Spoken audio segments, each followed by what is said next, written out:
when I do these paintings outside, I spend so much time at one place that I think people when they look at my paintings, they're like, why did she make that?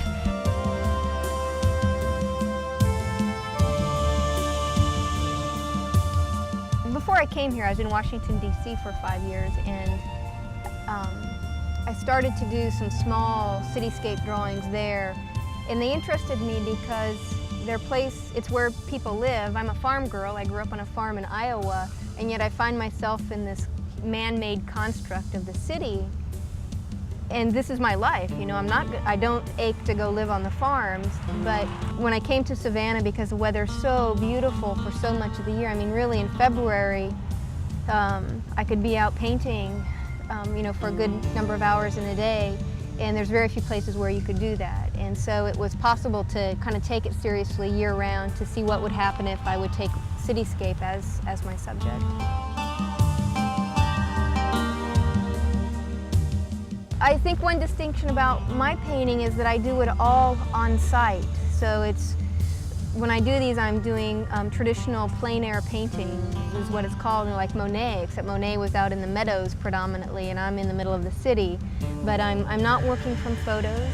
I'm working on site, doing my drawings on site, and I'm kind of in the midst of this microcosm that, part of it's in the painting, part of it is the painting, and I'm in it while it's being made. I'm not going to my studio to create it. So that's something I think that makes it very different than a lot of other types of painting. You think of the sequestered artist, in their studio on the 4th floor of a building, or locked behind a door, not wanting to be disturbed. And so I come out here and I feel very free when I'm in the midst of this place. Somehow I focus really well, with all the things going on around me. It requires that I focus, and it's almost an aid to it.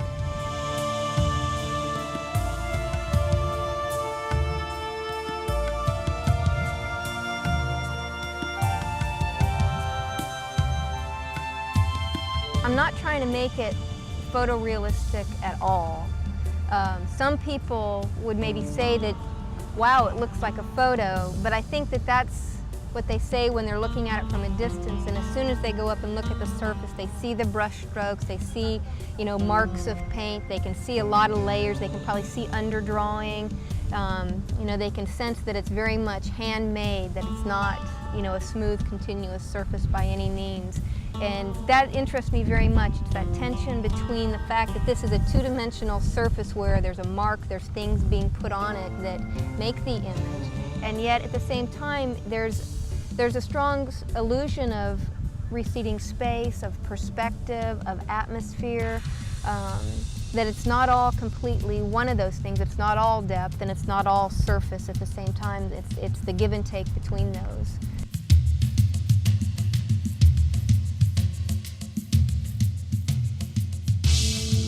Now I haven't been here, it's late enough to let that parking lot light right over there come on. And so it gives me a whole new idea about an emphasis of light, maybe I can make a pathway of light right through here. Making these paintings is a composite, that it's not just painting one day, but painting on a series of the days. So the weather is different, the clouds are different, the cast shadows. Today there's water on the pavement that I hadn't seen before, so I can use that if I want, or I see different blowing trees, I can incorporate those. So that's part of the joy of making these, is that it's this composite that a photograph could never be, a snapshot could never be. And I get to come out here over and over again to see how it all changes.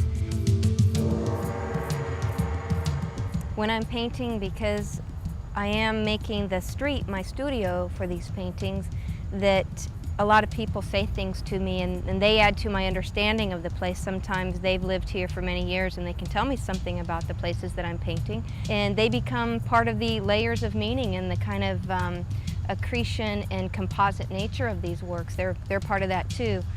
Sometimes they say that they hadn't noticed what I'm painting before, even though they'd walked by that place or driven by there many times.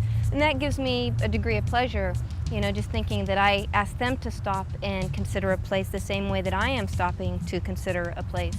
And hopefully when people see my paintings in a gallery, that they will have that same feeling, that they'll want to stop and consider my painting and at least have some curiosity about the subject, and maybe even if they live here in Savannah, want to go see the street address or to see the location that I've painted to see if it looks to them the way it looked to me.